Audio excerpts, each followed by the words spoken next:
Et bien c'est tout le monde, c'est Quentin de Credit Game. Je se retrouve pour un tout nouveau crack de jeux vidéo. On se retrouve pour le crack de Europa Universalis 4. Alors c'est un jeu de conquête en gros à travers le monde qui est pas si connu que ça. Je le fais parce qu'on me l'a proposé bien sûr, parce que je réponds toujours à la demande des personnes me l'ayant proposé. Donc pour ce tutoriel vous aurez besoin de un logiciel permettant d'extraire du torrent, donc BitTorrent, Vuse et ainsi que Diamond Tools. Pour ma part, j'utilise Vuse. Alors vous verrez des tutoriels sous Vuse BitTorrent client et sous BitTorrent encore parce que j'ai encore certains torrents qui sont sous BitTorrent. Donc je ferai le tuto sous ça parce que j'ai la flemme de tout déplacer sous Vuse et il y en a certains qui sont donc sous Vuse, ceux-là. Voilà, donc dans la description, vous aurez un torrent à télécharger qui est celui-ci. Une fois téléchargé, vous l'exécutez. Donc là, moi, faut que je l'ouvre avec Vuse parce que j'ai encore BitTorrent par défaut. Donc vous l'ouvrez avec Vuse ou BitTorrent, vous le téléchargez. Donc en gros, il va vous l'envoyer sur votre logiciel ici. Moi, il est ici. Une fois qu'il est, donc le jeu fait 2,64 Go, il est assez léger. Une fois qu'il est téléchargé, vous l'exécutez en double-cliquant dessus et vous envoie direct dans le fichier comme BitTorrent. C'est le même système, sauf que c'est un autre logiciel. C'est là que va entrer en jeu Diamond Tools Lite. Donc vous allez lancer Diamond Tools Lite, vous allez prendre votre Codex Europa Universalis 4 Cradle of Civilization que vous allez glisser dans Diamond Tools Lite. Vous allez le sélectionner, faire monter. Là, il va donc vous monter le jeu. Donc là, il est monté. Maintenant, on va donc l'installer. Donc on fait Windows plus E au menu démarrer ou explorateur de fichiers. On va donc dans ce PC. Et là, on voit donc qu'on a le lecteur virtuel. On fait clic droit dessus, ouvrir. Donc un setup, une musique va se lancer. Une fois le setup lancé, on appuiera sur pause. Donc vous le lancez, un droit d'administrateur vous demandez, vous faites oui. Et là, le bouton pause se trouve ici, vous avez juste à cliquer dessus. Donc maintenant on va choisir où on va l'installer. Donc pour ma part, je vais l'installer dans mon disque local I et dans le jeu. Je fais OK. En gros, cet item box vous permet de cocher si vous voulez créer un raccourci sur votre bureau. Pour ma part, je n'en veux pas. Il vous rappelle comment va s'appeler le jeu dans votre... Donc si jamais vous créez un raccourci dans votre menu démarrer, pour ma part je n'en veux pas, donc hop, il n'y en aura pas.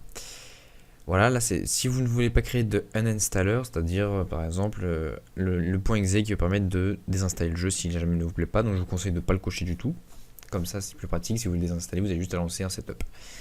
Et ça on n'y touche pas. Une fois que tout est paramétré, on fait install. Donc le jeu est assez rapide d'installation du fait que c'est un petit jeu. Voilà. Donc, je peux en profiter pour un peu parler de, en gros, comment évolue la chaîne. Parce qu'en gros, pour vous dire, voilà, vous ai dit, oh, il est revenu. Bon, j'explique pourquoi j'étais parti. Enfin, j'avais dit que je devais revenir normalement à la rentrée de septembre. Alors, j'ai eu un problème parce que j'ai pas eu internet tout de suite. Là où c'est que je suis pour mes études. Donc, j'ai eu des petits problèmes. Et donc, pendant en fait un mois et demi, 2 mois, j'ai pas pu faire grand chose. Et après, quand j'ai commencé internet, bah, j'avais les examens qui arrivaient, les premiers examens. Donc, j'ai pas trop le temps. Mais là, maintenant que c'est un peu plus calme et que j'ai du temps, bah, j'en profite. Voilà, donc j'essaie de faire un crack par semaine. Des fois là vous verrez vous en aurez deux. Par exemple celui-là c'est le deuxième de la semaine. Bon voilà.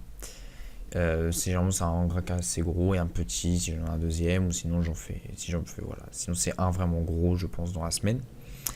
Donc voilà. C'est un peu pour les infos, pour tenir aux nouvelles. Pour ceux qui sont jusqu'ici dans la vidéo. Parce que beaucoup de gens quittent avant, hein. Vous récupérez juste le lien et vous partez. Pour beaucoup d'entre vous, enfin je ne critique pas. Je ne fais que constater.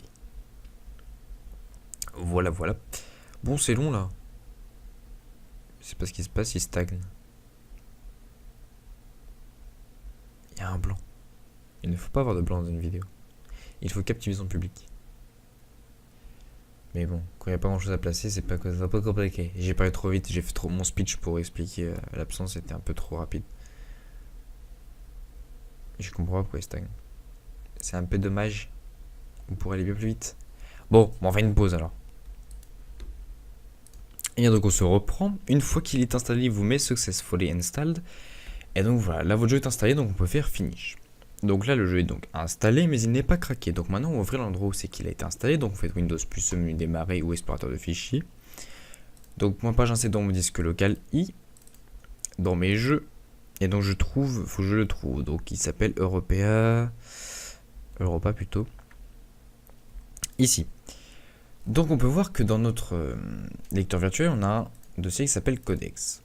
Et du coup, on ouvre Codex, on reprend notre Européa, et donc on voit qu'on a des Steam API là et des Steam API là. Donc on CTRL-C, ISA ou copier ces trois fichiers là que l'on met dans Européa en faisant clic droit, coller ou CTRL-V. On remplace les fichiers bien sûr. Donc là, votre jeu est en quelque sorte craqué. On peut ouvrir ça bien sûr pour modifier les settings en changeant votre username, en mettant votre username ainsi que le langage. Voilà. Donc là, votre jeu est craqué. Tout simplement, pour le lancer, vous avez celui-ci qui s'appelle EU4. Voilà l'application. Tout simplement. Et vous pouvez jouer pleinement au jeu. Voilà, donc c'est tout pour ce tutoriel. J'espère qu'il vous aura plu. N'hésitez pas à liker, partager, vous abonner, proposer des cracks dans les commentaires. Et on se retrouve très prochainement pour un nouveau crack. C'était Conan Crazy. A plus. Peace.